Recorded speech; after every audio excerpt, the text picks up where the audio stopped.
Hi, y'all, and welcome to episode 38 of Thursday Tidbits. My name is Kathy Brucat Smith, and I'm a realtor with Palmetto Coastal Homes in Myrtle Beach, South Carolina. Today, we're going to be talking about when you need to be out of your home as a seller. You've worked really hard to get your home listed for sale. You've dealt with people coming in and out of your home for several days for showings. You've gotten through the closing process and you're ready to sign your paperwork. Now what? When do you need to be out of your house? Today's video will give you tips on when you need to be out of your house. In Horry and Georgetown counties in South Carolina, we typically do not exchange keys to the property until the deed has been recorded. Once the deed is recorded, that's when ownership transfers from the seller to the new buyer.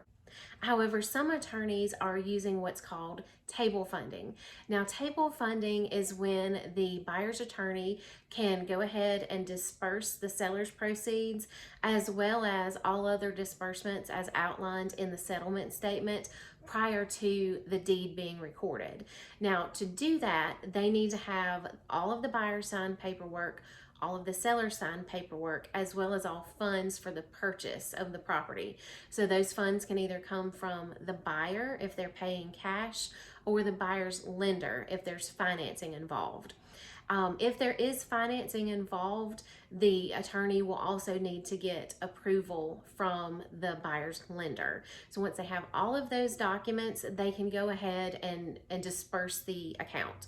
What that also means is the buyer can take possession of the keys and possession of the home, even if the deed has not been recorded yet. As a seller, you need to be out of your home the morning of closing. My suggestion would be to set up your movers 1 to 3 days prior to your closing date to get everything moved out of your home. Setting up your closing a few days ahead of schedule allows time to count for delays or the unexpected happening. It also will give you time to get back into your house and get it cleaned before the day of closing. Now, if you're moving locally, you may not be able to get your keys until the deed to your new home is recording, unless your attorney is using table funding. So definitely discuss that with them prior to closing. I would go ahead and plan on not being able to get your keys until the deed is recorded.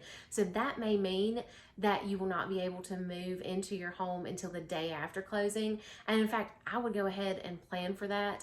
Most of the time, the deeds get recorded between 3 in the afternoon and 5 in the afternoon. And if you're using a moving company, they likely are not going to move you at 5 o'clock in the afternoon. So go ahead and plan to move into your new home the day after you sign your closing paperwork. If you can, see if you can stay with a relative or a friend during this transition time, or you may want to stay at one of our resorts for a few days and have a mini vacation. Delays always seem to happen when we're under tight deadlines. Scheduling the move out of your home a day or two prior to closing and not planning on moving into your new home until the day after closing just gives you some extra flexibility in case something unexpected happens. As always, contact me if you're interested in buying or selling in Murrells Inlet, or if you have any questions about what it's like to live at the beach. Talk to you soon and have a great day.